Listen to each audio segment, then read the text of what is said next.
There was a video posted by Dick Morris, who used to be a political advisor to President Bill Clinton, and he's written many books.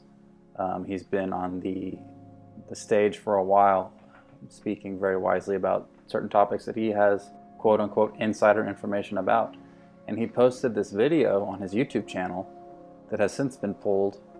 I could not find a copy of it, so I'm going to read this transcript that luckily James Bailey had copied on his website, Z3 News. And it's about what is going on right now. It is unprecedented concerning President Trump's administration and the shadow government that is trying to destroy it.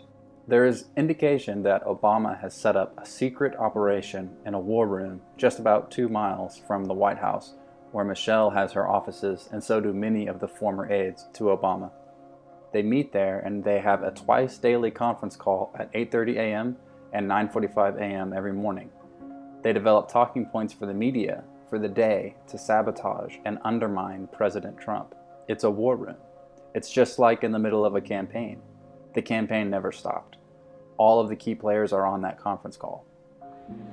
Keeping these poor refugees out of our country and sending back people with lawful visas. I just can't even imagine this happening in our country. Who have made the difference. They've marched, they've bled. Yes, some of them have died. This is hard. Every good thing is. We have done this before, we can do this again. Many Californians, Don, that did not vote for Donald Trump sort of feel that this was not their choice and now they're stuck with it. Our lives begin to end the day we become silent about the things that matter. If we don't fight, who's going to fight for us? People had to die for the freedom where we're at today.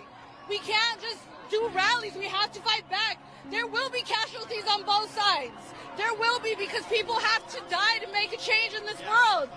But Trump, enough with your racism. Stop splitting families. Don't split my family.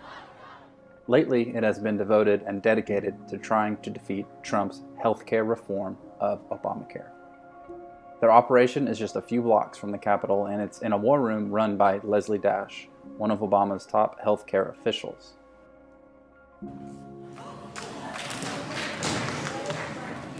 She's coordinating a nationwide anti-repeal campaign by liberal think tanks, local resistance groups, sympathetic governors, Medicaid insurance lobbyists, Democratic activists, pollsters, and academics. It was conceived in the hours after Trump was elected, and the group is called, quote, Protect Our Care. It's the heart of their effort to oppose the repeal of Obamacare. That's the overt part of their resistance. The covert part of their resistance are these moles who are buried in the Trump administration who are leaking to sabotage Trump. That has always gone on, but these leaks are different. These are leaks by government officials, often of national security data designed to destroy the president. The reason they can do that, the reason they can get away with it, is because Trump really does not have his people in the government yet. That's because Congress, the Senate, they have slow-walked the approval of any of his appointments. After 6 months of the Obama presidency, he had 206 people confirmed. Trump at this point has 55 in that 6-month period. Trump had the overwhelming majority of his appointments required to go through a roll call, which meant a vote on closing debate, which requires 60 votes to do that, and then 50 votes to confirm the nominee. There are now 1,242 positions still vacant in the Trump administration awaiting confirmation. Some are awaiting appointment. He has not yet appointed them all, but he has appointed a whole lot more than they have confirmed. What Obama did was he embedded his employees deep within the bowels of these agencies by moving them into civil service positions and away from appointed jobs. He would go to people in appointed positions and reclassify the position as civil service. These people cannot be moved out of their positions until their immediate superiors are appointed to their positions. At this pace, that won't happen until more than a year into the Trump presidency. So a big part of this conspiracy by the Democrats is to slow walk and place obstacles in the way of the confirmation of the Trump appointees by demanding roll call votes, by demanding hearings, by placing all sorts of procedural obstacles there to slow walk these confirmations. So that means they won't be able to get on the job and get rid of the leakers that are embedded in the administration. In the meantime, the sycophantic media picks up on the leaks and gives them incredible coverage, often blowing them out of proportion, and refuses to name who the leakers are. That conspiracy, directed by this operations room that I was talking about, this war room, is how they are trying to topple Donald Trump. The day after this video was posted, Mr. Morris appeared on New York AM 970's The Cat's Roundtable, and he went on to say, quote, "The main thing that is going on, though, in politics is really an attempt at a coup d'etat, which is essentially what this whole Russian stuff is. In fact, I call it the illusion of collusion. The whole Democratic Party is so taken up with the idea that Hillary Clinton lost the election because of collusion between Trump and Vladimir Putin. I think the whole thing has been cooked up in an effort to topple Trump from power. It amounts really to a coup d'etat between the intelligence community on the one hand and the media on the other." This is an effort to subvert the administration of President Donald Trump. It is nothing less. It is an effort by the deep state to roll over a duly elected president and a legitimate government and to break the will of the American people. This is no longer about Republicans and Democrats, conservatives and liberals.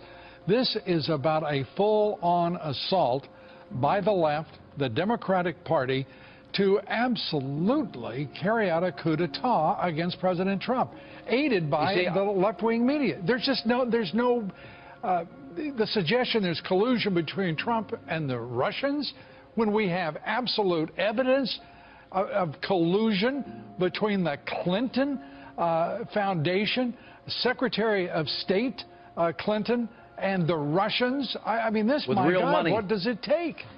I don't know what it takes, but we've had 125 deep state leaks in 126 Right. days. Every one of them, I would say, needs to be investigated for being a felony.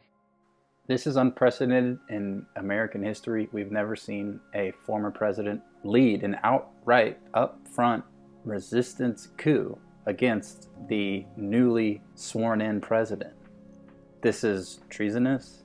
It's immoral, unethical, lawless. This is the spirit of Antichrist that thinks that he's still in charge. And in fact, he still is. He still has all these moles. He has all these leakers. He has all these secret, covert people in key places. It's like trying to pull out weeds. You pull up one and you figure out there's a whole network underneath the dirt that you didn't know was there. And the sick thing about this network underneath is that we know how evil and corrupt they really are. We know that the Pizzagate thing is not some false narrative. It's true. They ritualistically torture and rape and then consume innocent little babies and toddlers. And it's really dark and gruesome. And in fact, it's inhuman. It's so evil that the human mind can't fathom and contemplate it for too long because you start to lose it. It's so gross and so satanic. And if anyone can come across this information and not understand how evil they are and think that this is going to go away, just do the math. If they're evil enough to torture, rape, and eat innocent children and get away with it for decades, for hundreds of years, if they're that evil and to cover it up, then you have to assume that the worst is possible. That they would pull off a false flag to cover up further this disgusting and disturbing truth. They're not going to let this come out. They'll be hung in the streets. There would be a massive uprising where these individuals would be dragged out of their homes and stoned to death if this truth came to light. So you better believe they're going to try to cover it up. So you need to get ready, because they're going to cover it up with nuclear bombs and World War III and famine and pestilence, viruses, class warfare, race warfare. Anything and everything that you can think of that's evil, they're going to pull it off because they thought of it first. And they will not hesitate to carry it out. It seems to me the key here that I noticed was the organ transplant. An organ transplant. And that just makes me scratch my head. Why would there be a tie into an organ transplant? And is this stuff that goes on at the Mayo clinics down there? They have an organ transplant department at Mayo Clinic, Jacksonville, yes. I mean, you can imagine where my mind goes. You start talking about organ plants, organ donation, organ transplants, black market even perhaps. Maybe there was something there. That's, again, my speculation as to why somebody might be trying to cover something up here. That's just my speculation. But you've laid out all of the amazing connections, and then you started laying out Bush connections. You started laying out other connections down there in Florida that I didn't even think about until today. When you started doing this research and turning up this dirt, were you as shocked as I am right now? Yes. So what do you think the deal is? Where do you think the connection here lies? Or do you think that this is just a coincidence that now not only Barrington Wisenhunt is no longer with us, but now also Peter Smith and Klaus Eberwein, who happen to be in the States? I don't know what's going on. I don't know what's going on. You're very emotional right now. I can honestly understand that. You know, the other day. I'm just a lawyer here. I'm just a lawyer here. I don't know what's going on. The joke is on them, though, because at the very end, Jesus wins. He lets Satan pull out all his punches and try all of his mechanisms of evil to control the entire world. And he'll have his little rule, his little temporary rule, where he gets to set up the mark of the beast and have his massive military police state. But it's going to be short-lived. Jesus will win in the end. You need to put your faith in that king when he returns, because he's the King of Kings. He's really in charge of all of this. This is just Satan kicking and murdering as many as he can on his way out, because he is on the way out.